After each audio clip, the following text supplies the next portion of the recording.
તો અમરેલી જિલ્લામાં 4 વર્ષીય બાળકી પર દુષ્કર્મની ઘટના સામે આવી છે। બાળકીના સગ્ગા કાકાએ જ તેની પર દુષ્કર્મ આચર્યું છે। નરાધમ કાકાએ ચોકલેટની લાલચ આપી માસૂમ બાળકીને રૂમમાં બોલાવી દુષ્કર્મ આચર્યું। જોકે નવાઈની વાત તો એ છે કે આ સમગ્ર ઘટનામાં બાળકીની કાકી પણ સંડોવાયેલી હતી। ખાંભા પોલીસ સ્ટેશનમાં પોક્સો અને બળાત્કારનો ગુનો નોંધાયો છે, તેમજ પોલીસ દ્વારા આરોપીની પૂછપરછ શરૂ કરાઈ છે।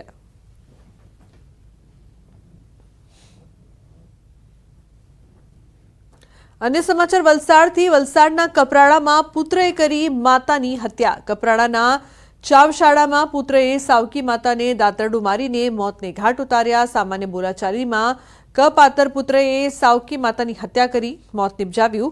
हत्या बाद पुत्र फरार थयो छे। पोलीसे मृतदेहનો કબજો મેળવી વધુ તપાસ હાથ ધરી છે। પોલીસે હત્યારા પુત્રને ઝડપી લેવા ચક્રો ગતિમાન કર્યા। ત્યારે ઘરના ઝઘડાનો લોહિયાળ અંત આવતા સમગ્ર પંથકમાં ચકચાર મચી ગઈ છે।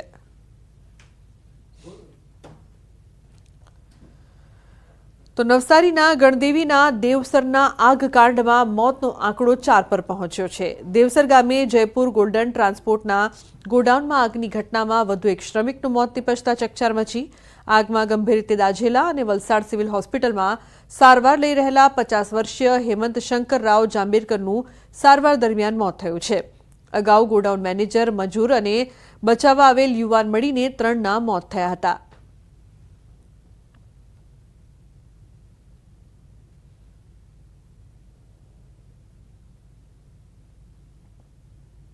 तो वलसाड जिल्लाना अन्य शहरी और ग्राम्य विस्तारों की जेम पारडी नगरपालिकामां पण लांबा समयथी रखड़ता पशुओं की समस्याथी लोको परेशान है। जाहेर रस्ता पर पशुओं अडींगो जमावीने बैठा होय छे, जेने कारणे अवरजवर करता वाहन चालको परेशान थाय छे। तो बीजी तरफ अमुक लोको पशुओना हुमलानो शिकार पण बनता होय छे। 2 दिवस अगाऊ बनेल घटनामां पिता पुत्र इजाग्रस्त थया हता। रखड़ता पशुए पिता पुत्र पर गंभीर रीते हुमलो कर्यो हतो। जाहिर बजारमां बनेली आ घटनाना कारणे चकचार मची गई हती। आथी रखड़ता पशुओनी समस्यामांथी छुटकारो मेळववा अनेक वखत स्थानिकोए पालिकाने रजूआत करी हती। आखरे पारडी नगरपालिकानुं ઊંઘતું तंत्र जाग्युं छे અને હવે શહેરમાં અડીંગો જમાવતા રખડતા પશુઓને ઝડપી પાડવા પ્રયાસો હાથ ધર્યા છે।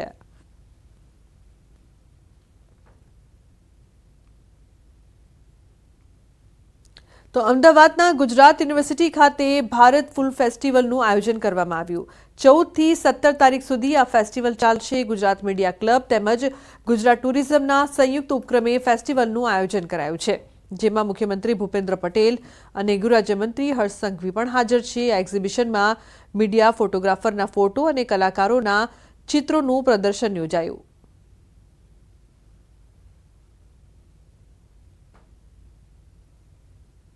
છે વિરાસત છે, આપણી સંસ્કૃતિ છે, આપણા સંસ્કાર છે।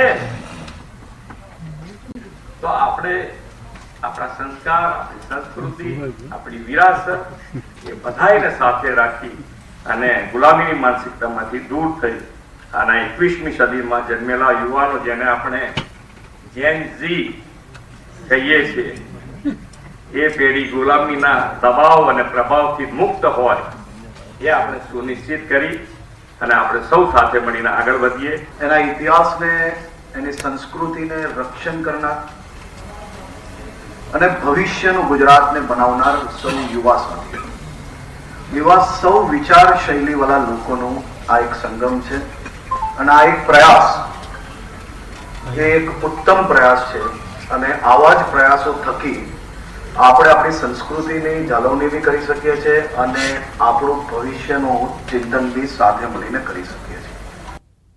આણંદની પાલિકા સંચાલિત ટાઉન હોલમાં હાલ રિનોવેશન અને ફાયર સેફટી અંતર્ગત કામકાજ ચાલી રહ્યું છે, જેના કારણે આણંદનો 40 વર્ષ જૂનો ટાઉન હોલ હાલ બંધ છે। જેના કારણે આણંદ, કરમસદ અને વિદ્યાનગરમાં કાર્યરત શૈક્ષણિક, સામાજિક અને ધાર્મિક સંસ્થાઓ તેમજ અલગ અલગ જ્ઞાતિના લોકોને કાર્યક્રમો માટે મોંઘા ખાનગી હોલ અને પાર્ટી પ્લોટ ભાડે રાખવા પડે છે, જે ખર્ચાળ સાબિત થાય છે। જેથી હોલ જલ્દીથી શરૂ થાય તેવી લોકો માંગ કરી રહ્યા છે। તો આ તરફ એવી પણ ચર્ચા થઈ રહી છે કે આણંદ ટાઉન હોલ આટલા વર્ષો સુધી ફાયર સેફટીની સુવિધા વગર કાર્યરત રહ્યો અને કોઈ દુર્ઘટના નથી સર્જાઈ તે આણંદના શહેરીજનોનું સદભાગ્ય કહેવાય।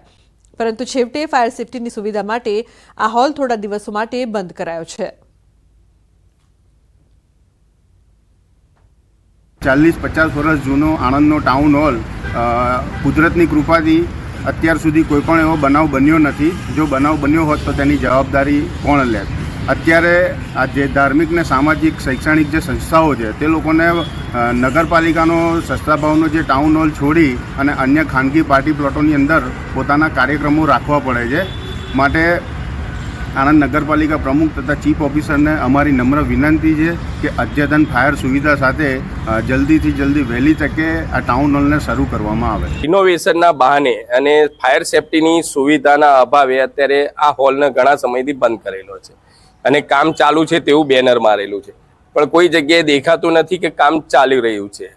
હવે મારે તંત્રને એટલું જ કહેવું છે કે જે કંઈ પણ સામાજિક શૈક્ષણિક અને સાંસ્કૃતિક કાર્યક્રમો કરવા હોય તો એમને મોટા ભાવે બીજા અન્ય હોલ કે પાર્ટી પ્લોટ લેવા પડતા હોય છે. આ એટલા માટે નગરપાલિકાએ ટેમ્પરરી ફાયર સુવિધા ઊભી કરી અને લોકોને આ ફરીવાર ઉપયોગમાં લઈ શકાય, લોકોનો લાભ લઈ શકાય એ માટેનું આયોજન કરેલ છે. વધારેમાં વધારે 10 થી 15 દિવસમાં આ કામ પૂર્ણ થઈ જશે અને ટાઉન હોલ શરૂ થઈ જશે. તો અમદાવાદના થલતેજમાં 36 મીટર રોડ પહોળો કરવા બાબતે સ્થાનિકોનો વિરોધ સામે આવ્યો છે. 36 મીટર રોડ પહોળો કરવા મામલે તંત્ર દ્વારા 7 મીટર સુધીના મકાનોને તોડી પાડવાની વાત કરતા રહીશો ચિંતામાં મુકાયા છે. મહત્વનું છે કે થલતેજ વિસ્તારમાં મેટ્રો રેલની નજીક આવેલા 2 ફ્લેટને તોડી પડાયા બાદ આ રોડ 36 મીટર પહોળો કરવામાં આવશે, જેથી ટ્રાફિકની કામગીરીમાં મોટો ફાયદો થશે. પરંતુ કાગળ પરની આ વાતને કારણે રહીશો ચિંતામાં મુકાયા છે, જેને લઈને થલતેજના અભિક્રમ અપાર્ટમેન્ટના લોકોએ અમદાવાદ મહાનગરપાલિકાને એક વાંધા અરજી આપી છે, જેમાં ઉલ્લેખ કર્યો છે કે તેમના મકાન આંશિક નહીં પરંતુ પૂરેપૂરા તોડી પાડવામાં આવે. સ્થાનિકોના કહેવા પ્રમાણે મિલકતોની કપાત કરી માત્ર 7.5 મીટર રોડ પહોળો કરતા કુલ 188 મિલકતને અસર થશે, જેમાં મકાનના બાથરૂમ, ટોયલેટ અને ડ્રોઈંગ રૂમ કપાઈ જશે.